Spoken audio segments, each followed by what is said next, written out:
This is Behind the Headlines, with behind-the-scenes analysis on issues affecting Pennsylvanians, sponsored by the Susquehanna Valley Center for Public Policy. Now, here's your host.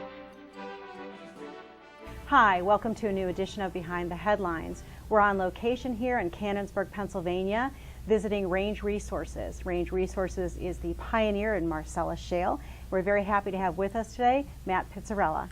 Welcome, Matt. Thanks for having me again. It's great. We were here about a year ago, Yeah. and we're very excited to be back and hear all of the new things that are happening here at Range Resources and in Marcellus shale in general.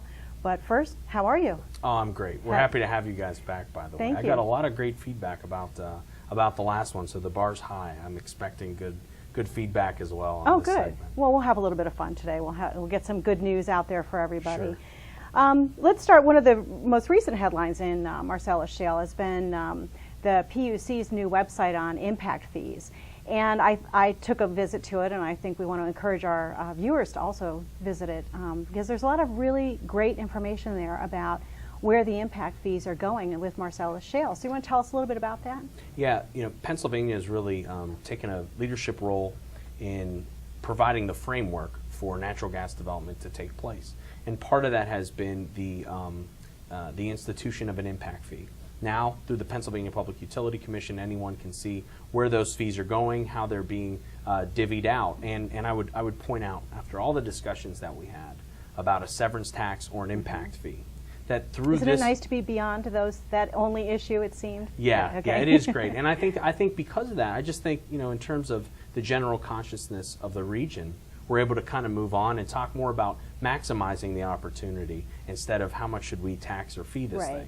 thing. And what we've seen is that now local governments, municipalities, have received in excess of $400 million in just 2 years. Those are numbers that are really mind-boggling, I think, for a lot of people, because this is an industry that already pays about $1 billion in taxes on an annual basis by virtue of conducting Doing business here, right. Exactly. So you've seen local governments, and they have a pretty broad spectrum as to how they can use these revenues. They're able to use it on infrastructure improvement, making their area more competitive for a new business, or general parks beautification, sort of a process in their towns. And you've seen places as far as Bradford County or all the way down here in southwest Pennsylvania take advantage of it. In fact, even municipalities that haven't hosted Marcellus shale activity have still received some form of financial benefit as a result of it. Well, and I understand that the impact fee is actually netting a little bit more money than any sort of tax would have in general. Isn't that the case? Yeah, exactly. And because the tax would have been based purely on the production, the impact fee said if there is an impact, you should pay a fee for it. So therefore, it was retroactive, and we're now much further ahead than if we would have slapped a tax on it, which, again, the tax would have reduced the amount of drilling activity that was taking place. So again, I think that because the governor had created the Marcellus Shale Advisory Commission, they were able to look at a whole host of issues, whether that be best practices and regulations, zoning issues and how it's regulated on the local government side, or the institution of the impact fee. Taking that time and getting that diverse set of stakeholders at the table together is paying off, because we're getting the benefits and it's all happening in a much more organized, orderly fashion. Well, I have to say that one of the things that I've noticed the most about Marcellus shale over the last year, especially really recently, is that the headlines are so much more positive. And I know that has to really mean a lot to Range Resources, that we finally moved off of a single issue of tax versus impact. The noise on environmental issues has died down, and now we really are seeing true impact, not just financial, but a true impact on what's happening in Pennsylvania. Well, I really do have to give a lot of that credit to the administration. Secretary Krancer, Michael Krancer, was the Secretary of the DEP, has since gone back into the private sector. But under his leadership, he believed, as we do, that the environment and the economy is not an either-or proposition, that those things can happen one and the same. And I think because there has been that philosophy over the last several years, and we believe that will continue, the headlines have been more positive in a sense, because people are able to focus on those opportunities. Also, frankly, I think the industry has done a good job in terms of responding and reacting to those things. In fact, trying to be more proactive. People are seeing the jobs are obviously very, very real, but that there are actually environmental benefits. This isn't just an industry that is having impacts. This is an industry that's actually providing huge environmental benefits to air quality, reduction in carbon emissions, all those sorts of things have been a big net positive. Well, we tend to think that the impact, since we're in we call this our little impact segment, but that the impact is specifically related to the areas where Marcellus shale is drilled. And what we're really seeing, though, is something quite the opposite, that all of Pennsylvania is benefiting from this. Well, if you think about it, everyone who uses or consumes energy, really in the United States, but not just in Pennsylvania, is having huge savings as a result of more drilling activity. You know, it wasn't all that long ago, I can remember there was a lot of rhetoric that, well, if you drill now, it'll take decades before anyone sees those benefits, right? Well, what we have seen is a huge decrease in gas prices. It was not all that long ago that the big crisis in Pennsylvania was going to be when the rate caps come off. How are consumers going to manage these costs, particularly low income? That really has come and gone, and most people hadn't realized it. It's in the hundreds of millions of dollars annually. But those kinds of benefits, it's hard to tell someone, well, you saved money because of what it is that we're doing. Now what folks are able to see is not only more jobs, 250,000 in Pennsylvania, more tax revenues. If you factor in the fee, it's about $1.25 billion that this industry pays to local and state governments. But the really big exciting thing is you've now seen both corners of the Commonwealth, all corners of the Commonwealth, becoming involved, because you're seeing more shale gas development towards the northwest, towards just south of Erie. There's obviously a lot in the northeastern part and in the southwest, but now southeastern Pennsylvania is in the game because there are pipeline agreements with the Marcus Hook processing facilities that were there. A lot of people thought... Those are in Philadelphia. Exactly, in Philadelphia. People thought that those refineries were going to be left for dead. As someone that grew up in a steel household in southwestern Pennsylvania, I can tell you, a lot of us witnessed what happens when an industry leaves a region. And I think in the southeast, that was a big concern for those refineries. But through Sunoco, MarkWest Energy Partners, and Range Resources, we were able to anchor this project. It's called the Mariner East Project, to take the ethane and propane, some of it that's developed here in this part of the state, and ship it over to the eastern part of the state via pipeline, where it can be processed and sold to markets throughout the United States or around the world. It's having a huge benefit on the other side of the state as well. Well, I think one of the most exciting things to see is what it's doing for communities, because communities that were really down and out are suddenly revitalized. It's not just the amount of impact fees and the amount of tax money that's coming in and the amount of jobs. It's really new businesses springing up, and it's just very exciting for small communities that were really going to go under completely. Well, there's been so much, I couldn't agree with you more, there's been so much focus on managing the impacts of having a construction process in a community, dust and noise and lights, and we've engineered around many of those issues. There's also been a lot of focus. People often say farmers are making a lot of money, which they are. But the biggest benefit, I think, is there's a real sense of hope in a lot of areas, and it's because there's a lot of good entrepreneurs in Pennsylvania that want to take advantage of this opportunity and reinvent themselves. But more importantly, I can remember growing up, and it's a good thing. Everyone should, college is a good thing, right? But everyone would always say you have to go to college because mill jobs, factory jobs, industrial jobs, those kinds of jobs won't be here for you. Right. And that's where people made a lot of money. I mean, I grew up with my friends during the summertime working in the steel mills, their fathers working in the steel mills, and there was good money. It was good money, and now those kind of jobs are back here. And that's the kind of hope and optimism I think that this industry is providing. We can now say to someone, if you want to go to a technical school or a trade school, you can come out and make $80,000 a year with benefits and health care and retirement, and work in the drilling industry in some associated fashion. We've also seen a lot of the steel mills in southwestern Pennsylvania open and expand. We've seen rail companies expand throughout Pennsylvania. So there are big benefits, there are big opportunities, and the opportunity can be really as big as we want it to be. Well, in terms of our, if any of our viewers are out there are thinking, hey, maybe Marcellus shale is for me, where can they go to find out what sort of jobs are available?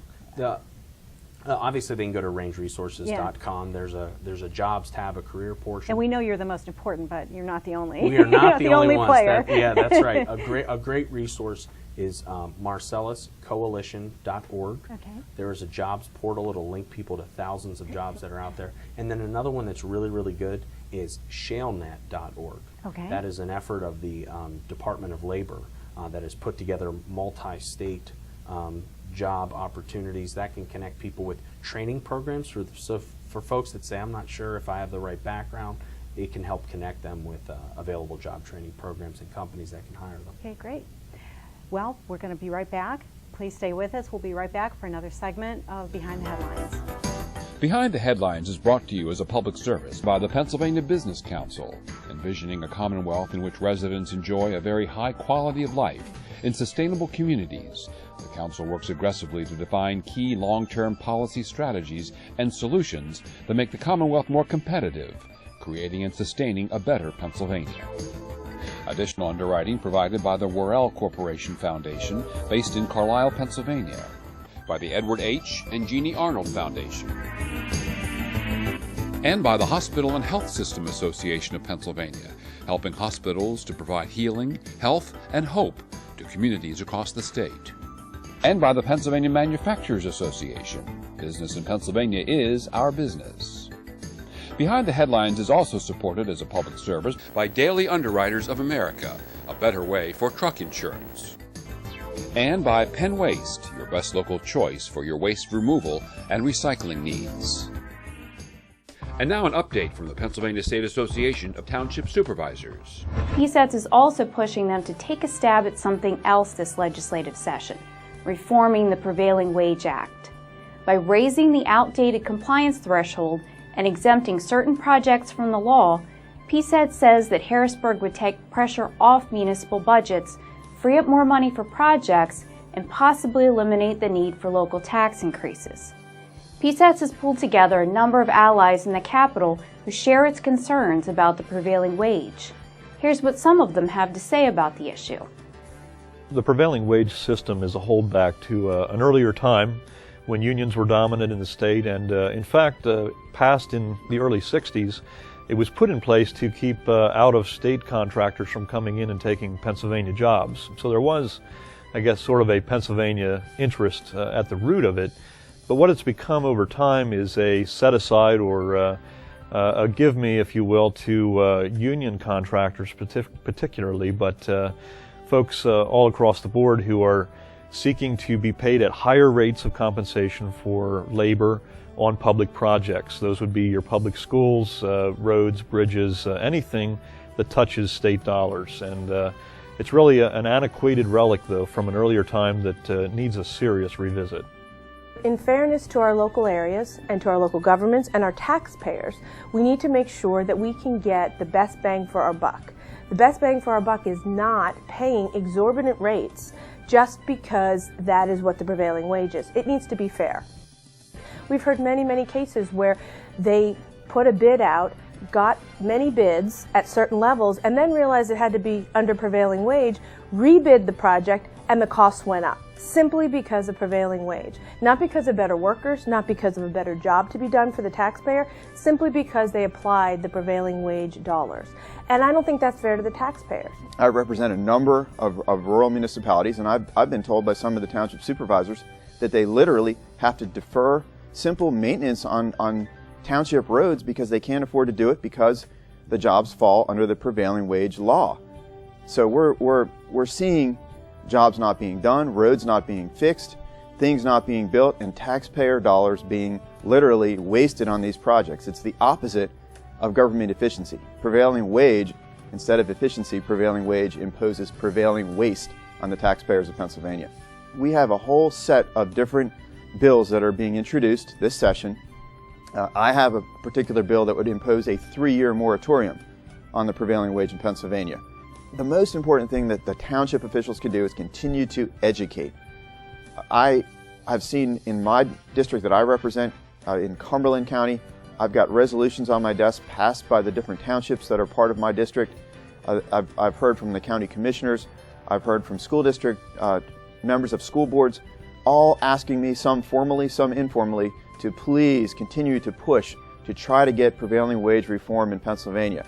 They're really desperate for it, and that's important for me to know, because when I come down here to the Capitol, I can say, I've got a stack of resolutions on my desk from townships that I represent asking us to repeal the prevailing wage law. And when you have that, that gives you the ability to make a strong, cogent argument. So for township supervisors, please continue to pass formal resolutions, get them on your legislator's desk, talk to other township officials that you meet, whether it's through PSATs or just out and about in the daily work you do. Let them know that it's very important for them to talk to their legislators, keep that pressure on House, Senate, and the governor's office too. Let them know that we really want to see prevailing wage reform finally taken care of this session of the Pennsylvania legislature in 2013. Welcome back to the second segment of Behind the Headlines. Again, we're in Canonsburg, Pennsylvania with Range Resources, talking to Matt Pitzarella. We want to bring it back around. I mentioned at the very top of the show that Range Resources is a pioneer in Marcellus shale. Tell us a little bit about why we say that. Well, Range Resources, what people always say, that we've known for a very long time that the Marcellus shale existed. We geologists, society, human beings knew there was probably some oil and gas that was there, that the Marcellus was the source rock for all of the other oil and gas that's been developed in the Appalachian Basin or in Pennsylvania. But Range was really the company that took the big chance, made the investment, believed in the idea. We pioneered and unlocked the Marcellus shale, believe it or not, almost 10 years ago, not very far from where we're sitting today. So it was in October of 2004 that the Wren's #1 well was drilled. And basically what we did was we took proven technologies that were being used more in Texas and applied it here in the Marcellus shale, and it worked. And the rest, as they say, is history. So we are sort of credited with unlocking that, putting together 1 million net acres of land position, predominantly in southwestern Pennsylvania. We have a little bit around quite a bit actually, around Lycoming County. Okay. And then we have a large legacy asset position in the northwestern portion of the state. And what does that mean? That means that if you drill a well, it holds that lease by production. Okay. So there have been, believe it or not, about 250,000 oil and gas wells that have been drilled in Pennsylvania over the years. Okay. Most folks don't realize that. In fact, more wells have been drilled here than anywhere else in the world in one single place. So when you drill those wells, if it's still producing oil or gas, the deeper rights are typically held by that production. Oh, okay. So Range has operated in Pennsylvania for about 30 years. And those 4,000 wells that we have in the northwestern portion of the state hold about 400,000 acres for us. And it's in that area that you're seeing a little bit of Marcellus interest, but really Utica shale interest. People often associate the Utica shale with Ohio, but believe it or not, there's a significant portion of it here in So you're Pennsylvania. telling me there's more than one kind of shale? Yeah, there is, and I think that the Marcellus has sort of become synonymous with everything, but there's the Marcellus shale, which, if you have to think about it, it's like the valedictorian, right? It's going to a Ivy League school or whatever analogy, and it's the all-pro. But then you have these other two big Pro Bowl players above and beneath the Marcellus. Range was the first company to horizontally drill in the Upper Devonian shale, which is above the Marcellus, and the first to drill a horizontal well in the Utica shale, which is beneath it. We drilled all those here in Pennsylvania, and I can tell you, we are much further ahead on the curve with those shales than we were at the same point in time with the Marcellus. It took us a few years to really kind of crack the geologic code in order to produce large amounts of gas in an economic way. Those other shales are way further ahead. So that's why we're so confident that this is a big multi-generational opportunity. There is more gas and natural gas liquids and oil that's in this state than I think a lot of people fully appreciate. So the other two shale levels are in their infancy in terms of pulling energy out of them, or? Yeah, that's a good way to think about All it. right. And believe it, as big as the Marcellus shale is, which is a huge economic engine in Pennsylvania, and has almost been around for 10 years now, we're still just kind of scratching the surface. You think about the Marcellus is really still sort of in elementary school.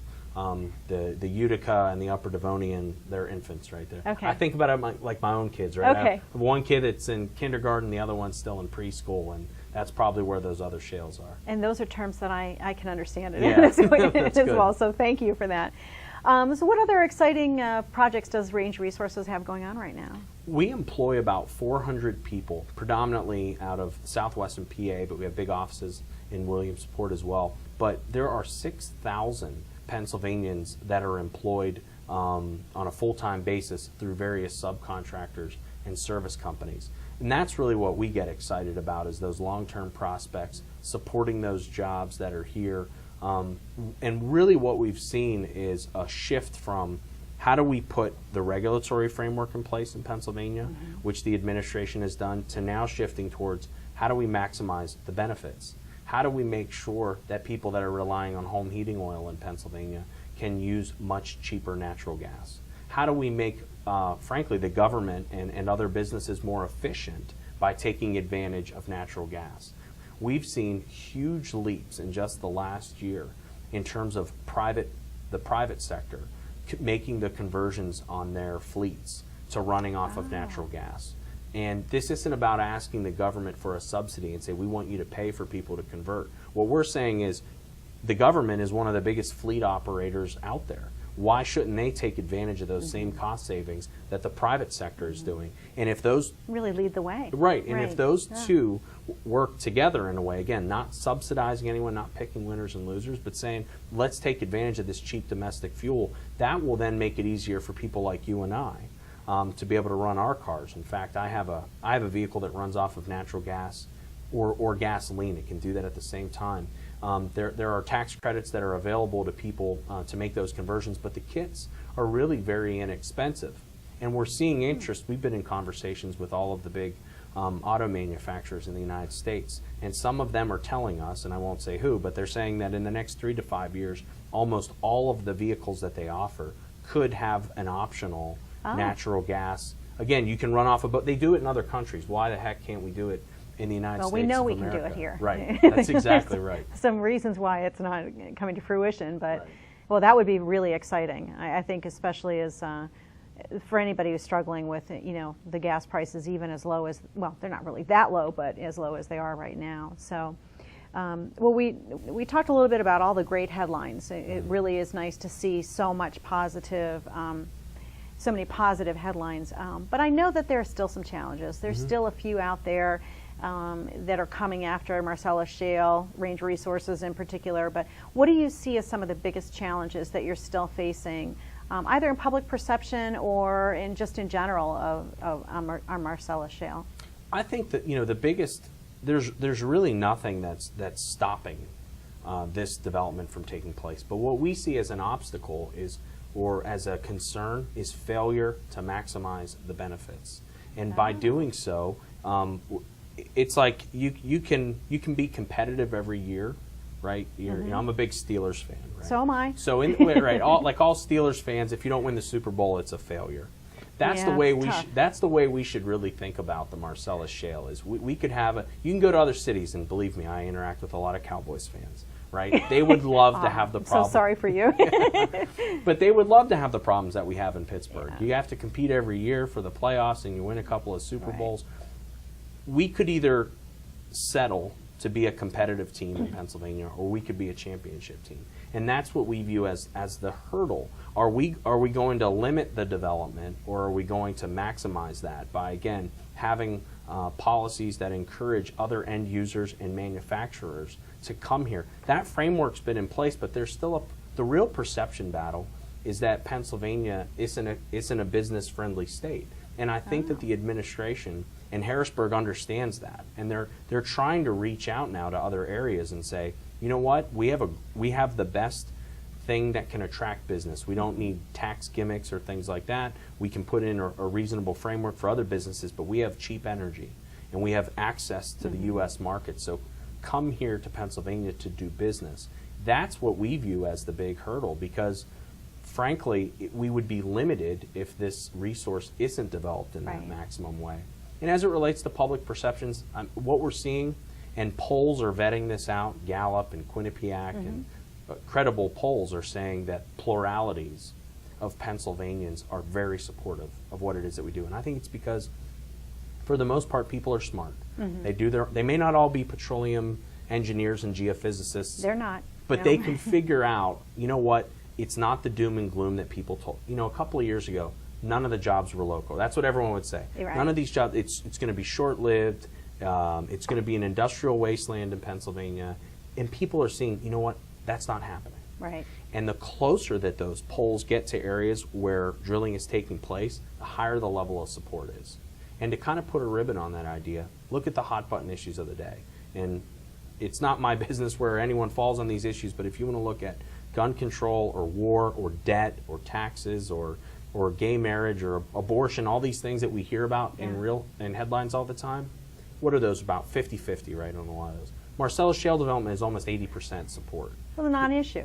Right. It's the one thing that, frankly, the story should be, here's an issue that the majority of Americans are... Can gather round. Exactly. Right. Exactly. Well, that's good. I mean, I think that there are a lot of business groups in Pennsylvania that would, you know, are going to love to hear you saying that it's the business climate in general that needs to be tackled in an effort to really succeed at this. That it isn't just Marcellus shale specific issues; it's really a climate in general. So I think that's you know, good news. Well, it's not good news for most businesses, but in terms of how you're viewing things these days. I understand you're, in your spare time, a movie critic. Oh. I heard, a little birdie told me. And you've got a movie review to share with us that you think our viewers a movie they might enjoy. Normally it's Disney on demand in my household, Yes. I have to tell you, but occasionally I do get to see movies that I really enjoy. And there's a fantastic film out there called Frack Nation. Irish investigative journalism team, Anne McElhaney and Phelim McAleer, as well as another director, Magdalena from Poland, worked together on this project to make Frack Nation. And Frack Nation is really an antidote to a lot of the misinformation that's been out there. People don't realize that the majority of that film was filmed here in Pennsylvania. They looked into the cases that got a lot of headlines, and they said, what do the facts really bear out? They talked to those people, and their stories were very different when you're able to see them in their full context. What they found was the real people that are being negatively impacted by shale gas development are those that have not been granted the same abilities to develop their land the way so many others have. And that's Is it jealousy? No, it's basically saying, like in New York State, where Okay. they don't have the ability to be able to drill for. They have a Oh, moratorium I see what there, you're and it's happening in a smaller sense in certain towns in Pennsylvania where they have moratoriums. It has huge impacts, negative adverse impacts on those people. So I encourage anyone to go out and check out Frack Nation. It's a wonderful film. Okay, great. Well, I want to tell you something that I have an expectation of you. In another year, I think you're going to be having a big party to celebrate 10 years. And I think we should be invited. Yeah, So, I think you guys should too. okay, well, We're working on I it. just want to get on the invite list this year. We'll We get want you on to a thank drilling you. rig. We would just want to thank you again for having us here today and for filling us in on what's going on with Marcellus shale. And we want to thank you so much for having us. Well, thanks again for having us on. We really appreciate and value the opportunity to talk to your listeners Great. and viewers. All right, we'll be back next time for a new edition of Behind the Headlines.